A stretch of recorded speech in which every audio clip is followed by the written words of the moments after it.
Hello, all amazing teachers. I'm so happy to meet you again through this channel, Miracle Maker World. This is Veda, education consultant and NLP practitioner. Good news, we reached 440 subscribers so far. I'm so happy and I'm so thankful for all of your support. So today in this video, it's going to be a very important topic we are going to discuss. It's called memory, right? See, when we talk about this memory, many time, teachers or students even told me that, Veda, I have a bad memory. And teachers even say, I have a bad memory. But let me tell you, teachers, there is nothing called good or bad memory. I repeat, there's nothing called good or bad memory. Instead, you can even tell trained or untrained memory, right? So it is all about training. How you train your muscle, how you train your body, you can also train your brain. That's a very important, cool fact to start with this video. So today we are going to discuss mainly about how to have a good memory or how to have a trained memory. There are certain principles to improve your memory, right? We are going to talk about those principles. In a way, it's called 8 principles of superpower memory. If you want to have a kind of a superpower memory, you should follow this 8 principles. If your students watching this video, it will be very impactful for you, and teachers, you can also apply this in your classes, and students can apply that in your studies, right? Okay, for example, there are many animals. The animals which got super amazing memories. Elephant got amazing memory. So we are going to learn some 8 principles now. The first principle is visualization.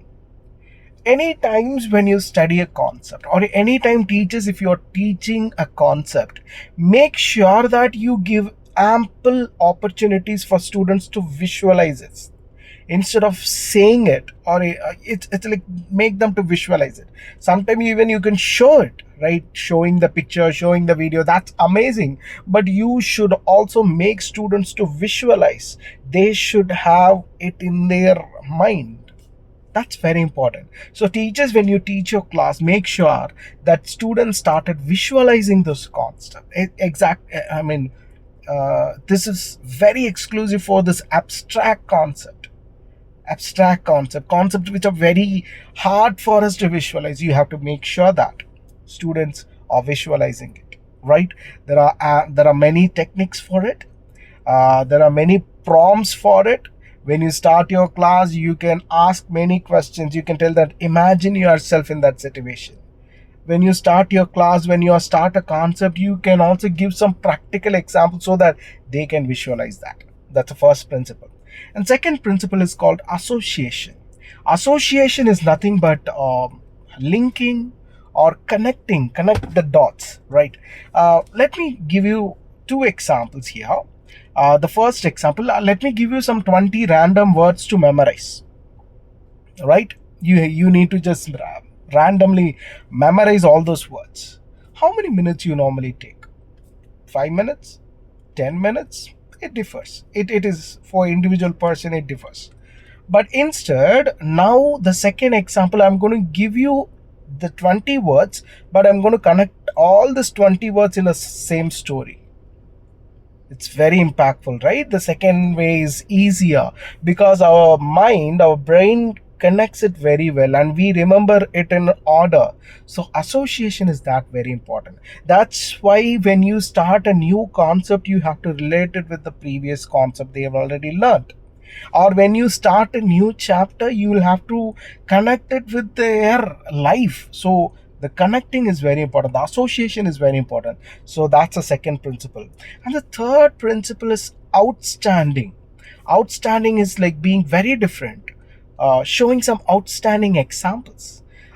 So because our brain always remembers certain thing which is very outstanding, a very different way. We don't remember certain thing which is very monotonous, every day it's happening, we don't remember. But if it's something outstanding, so that's the reason many times, I have recommended or I've requested teachers to even take the students out from the classroom, make them to feel the environment and introduce the concept, or show some materials and give it in their hand, and you can do it outstanding experience. Or play a game and then start introducing the concept. So these are many ways, outstanding examples you can use it in your class. And that's the third principle, outstanding. And the fourth principle is very important. It's called humor. It's humor, fun, having fun. Students always love to have fun, right? Every human love to have fun. Why can't we apply that in your subjects? Right? When you learn a concept, or teachers, when you teach a concept, teach with fun. Bring some fun elements in your classroom. I think in the previous video we were talking about gamification. Gamification is also about bringing fun element in the subject. When you have fun element, we don't forget easily the concept. So that's the fourth principle. And fifth principle is overview. Overview is nothing but when you start a chapter, you can first give them a complete overview about these concepts. For example, our brain always focus on the bigger picture than the smaller picture. It always tend to remember the bigger picture. That's why we talk about mind map, picture diagram. All these things will give an overview. So teachers, before starting a concept, first give them an overview. This is what we are going to learn here, this is what we are going to learn in this unit, and now let's learn a small part to it. So that's overview, right? And the sixth principle is five senses.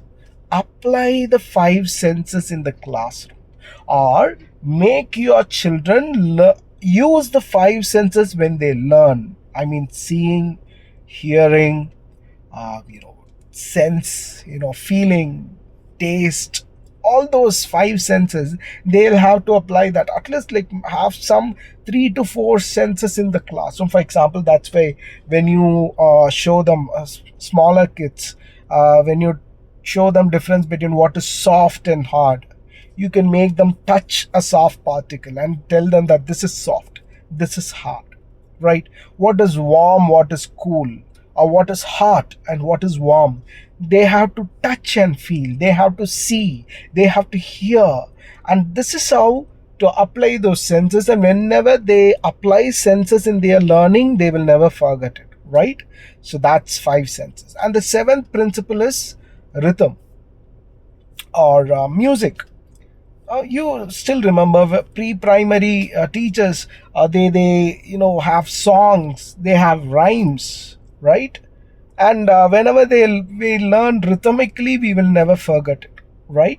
And not only that, let me tell you, it's something called rhyming method. For example, we can even say one bun, it's number rhyming. Two shoe, three tree, four door. These are all rhythmic way. So similarly, when you are introducing a concept, you can also focus on rhythms, right? Sometimes, research says that even some activities are better to play with a mild background music, but it is not applicable in classroom. But I'm telling you, when they are doing some activities, you can introduce some music to it. So that's rhythm. And the final principle is colors. It's called have colors. When you use your board, use lots of colorful chalks. Or when you show some panel TV or interactive TV or smart board, have multiple colors. When they are applying multiple colors, the brain is so attracted to it. So these are the 8 principles. Eight principles, we need to remember it. For that, let me tell you a story for remembering all these 8 principles in a nice way, right? The first thing, okay, this is a story, okay. There was an elephant with two big eyes, called visualization. First principle is done. And two big eyes got connected, it's called association. Second principle, eyes popped out, it's called outstanding. Third principle, right? And by seeing this, all children laugh together, it's humor. Fourth principle, an elephant got angry and showed its overview. Fifth principle, and children felt very sorry and called the elephant using their five senses. The next principle, and elephant came back with a rhythm. Seventh principle, and finally it changed its color. So these are the 8 principles of superpower memory.